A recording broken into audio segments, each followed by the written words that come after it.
Hey, Ben here, and today I want to talk about just a little trick that I always remember when I'm testing anything. It's something that I learned not so long ago. It's really simple and it is something that you kind of hear and go, that makes a lot of sense. Why did I not think of that first? But it was something I read in a book, and it basically said, if you can get one sale, then you can get 1,000,000.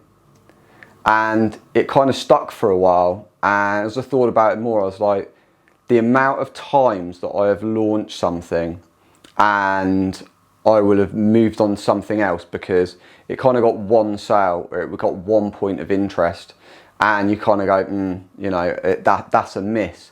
But actually what I tend to do now is, even if I launch something and I only get one sale, for example, that's one sale, that's one person that went, yep, I'll have that, thank you very much, and bought it.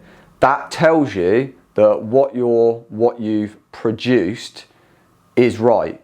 You probably just got the wrong market. You've probably got the wrong section of a market. Your targeting might be off. Your headlines might be off.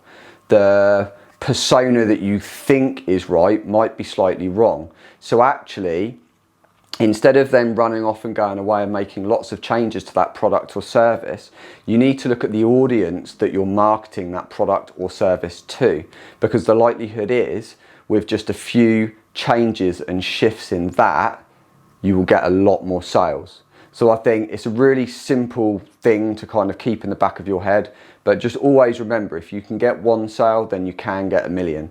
And if you can make that one sale, get that one conversion, that one sign up, even if it means reaching out to that person and understanding more about them, why they picked you, why they decided to purchase, you'll find that the insights that you can get from that can have a massive payoff and can avoid you having to go away, change a product or service that actually just needs shifting into a slightly different market, audience or segment.